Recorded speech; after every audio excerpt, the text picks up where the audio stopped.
اعوذ باللہ من الشیطان الرجیم بسم اللہ الرحمن الرحیم رب اشرح لی صدری ویسر لی امری واحلل عقدۃ من لسانی یفقہوا قولی۔ بکھرے موتی، چوتھا حصہ۔ حضور صلی اللہ علیہ وسلم کی دعا کی برکت سے حضرت علی رضی اللہ تعالی عنہ کی طبیعت ٹھیک ہو گئی۔ حضرت علی رضی اللہ عنہ فرماتے ہیں کہ ایک دفعہ میں بیمار ہوا، میں نبی کریم صلی اللہ علیہ وسلم کی خدمت میں حاضر ہوا۔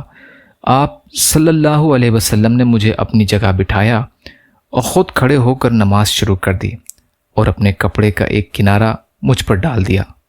پھر نماز کے بعد فرمایا، اے ابن ابی طالب، اب تم ٹھیک ہو گئے ہو، کوئی فکر نہ کرو۔ میں نے جو چیز بھی اللہ سے اپنے لیے مانگی اس جیسی میں نے اللہ سے تمہارے لیے بھی مانگی، اور میں نے جو چیز بھی اللہ سے مانگی وہ اللہ نے مجھے ضرور دی۔ بس اتنی بات ہے کہ مجھ سے یوں کہا گیا ہے کہ آپ کے بعد کوئی نبی نہیں ہوگا۔ چنانچہ میں وہاں سے اٹھا تو میں بالکل ٹھیک ہو چکا تھا اور ایسا لگ رہا تھا کہ جیسے میں بیمار ہی نہیں ہوا تھا۔ حیات الصحابہ۔ یا اللہ ہم سب کو کہنے سننے سے زیادہ عمل کی توفیق عطا فرما۔ یا اللہ مظلوم فلسطینیوں، کشمیریوں، روہنگیا مسلمان جہاں بھی پریشان حال ہیں، ظالموں کے ظلم کا شکار ہیں، ان کی مدد فرمائیے۔ ہم سب کو اپنی استطاعت کے بقدر اپنا حق ادا کرنے والا بنائیے۔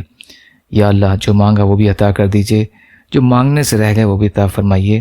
ربنا تقبل منا انک انت السمیع العلیم برحمتک یا ارحم الراحمین۔ لا الہ الا اللہ محمد رسول اللہ۔ السلام علیکم۔